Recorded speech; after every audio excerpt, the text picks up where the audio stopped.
Šiandieną esame dar viename mūsų projekte, tik tai šį kartą jau ne Vilniuje, o Utenoje, kur yra tikrai be galo gražus bei kraštovaizdis, bei pats sklypas.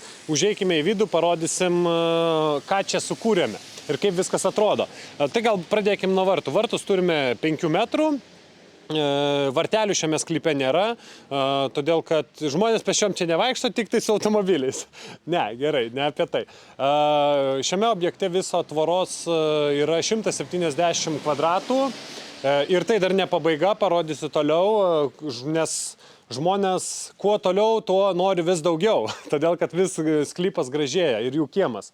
Pirmiausia, pradėkime nuo to, kad spalva, kaip matote, tikrai yra pasirinkta populiari, manau, pati populiariausia, ne tik pernai, užpernai, galbūt ir šiemet, galbūt bus kas nors naujo.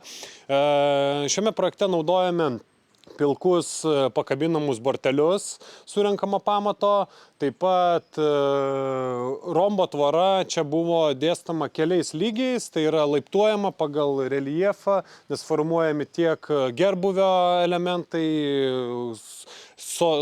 kaip sodinami augalai ir turėjome prie to prisiderinti. Šiuo atveju tvora yra 1,60 m, toliau užeikime gal į vidų kiemo. Ilgoji siena susidaro iš 1,70 m aukščio ir tęsiasi per visą sklypą iki pat galo, kur tvora užsibaigia, bet kaip mes sužinojome šiandien, kalbėdami su užsakovais, kad tai dar ne pabaiga. Tai sakau, kodėl tik tai užsibaigia tik tai šiai dienai, nes toliau tęsime šį objektą. Atsargiai, Tomai, laiptai, kad nenugriūtume. Apie ką ir kalbėjau, kokį turime vaizdą. Kiemas erdvus, didelis ir jis tikrai tobulai atrodys, kai bus pievutė ir augalai ir viskas išdirbta iki pat galo. Tai va, pridursiu čia, ką turėjau omeny apie dar ne pabaiga objekto, kad ši kraštinė jungiasi su tvora, tai bus vienas iš pirmųjų šiemet mūsų objektų, kur pradėsime dirbti dėl to, kad jau mums leidžia įšalas, jau galima pradėti gręžti ir betonuoti polius. Tai eikime toliau, pamatysim dar, kokių čia turim visokių išraizgimų. Šitoj vietoj turėjome tikrai įdomių iššūkių, nes yra už tvoros kaimyniniam sklype suformuotas tvenkinukas ir jo šlaitas visas yra išklotas akmenimis, bei kaip matysis iš vaizdo daug medžių ir šaknų. Tai labai turėjom derintis ir kadangi yra šlaitas, taip pat turėjom gręžti giliai polį, kad ši tvora stovėtų dar ilgai ir ilgai.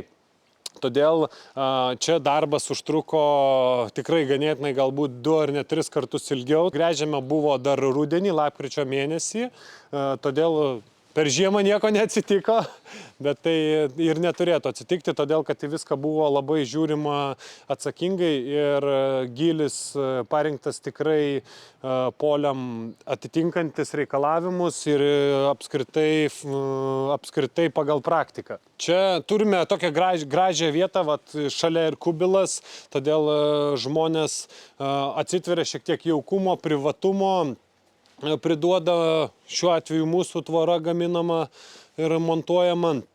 Ir dar čia, kur šiek tiek vaizdas galbūt dabar netvarkos, bet tai čia, manau, antroje dalyje mūsų video, kai tęsime kitą tvorą, dar pamatysite čia ir sandėliuką su mūsų skardiniais elementais, bei iš kur Tomas stovi, nuo šios vietos į viršų užaugs dar graži tvorelė. Tai galbūt lipame į viršų, reikia man pasivyti Tomą.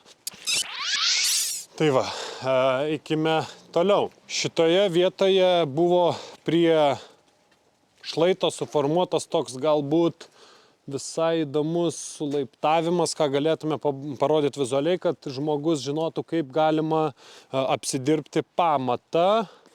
Ateik, Tomai, gal čia į vidų pabandom įlysti, parodysim. Pamatas, kadangi pamatas buvo daromas monolitinis ir jis netitiko mūsų rombo žingsnio, kurį mes darom, ir pagal tai, kaip eina sklypo išorinė riba, eina gal neteisingai pasakyta, kaip yra sklypas, mes rombą tvirtinome ne ant pamato, o prie pamato ankeravome stulpus. Dabar be abejo nesimatys, nes yra uždėta apdailinė ir šioje vietoje automatiškai mes tada sumontavome tvorą į vieną gražią tiesę ir visa tvora sutapo. Todėl, kad pamatas šiek tiek buvo patrauktas į kiemo vidų ir tuo pat prie to paties linko. Mes dabar išsilyginom sklypą ir turim puikų vaizdą, kur nesimato nei monolitinio pamato, nieko ir iš fasadinės pusės atrodo graži lygi vientisa tvora. Tai va. Na ką, aš manau, šiandieną iš šio objekto tiek, o manau susitiksim, pažiūrėk Tomai, kokį gražų turim dar prie gamtovaizdžio žvėrelį. Apie ką ir kalbėjau, kad čia turim puikų gamtos vaizdą, puikų reljefą, labai gražų sklypą. Tai šiandien tiek apie šį projektą, bet nesakau ate, sakau iki pasimatymo, todėl kad mes čia dar susitiksim, kai bus uždėti galutiniai štrichai, tai yra sumontuota dar viena sklypo siena, atkarpa, taip pat ir sienelė ant viršaus. Ir manau, mes visą šitą medžiagą taip pat patalpinsime į mūsų Facebook ir Instagram puslapius. Taigi, ačiū ir iki.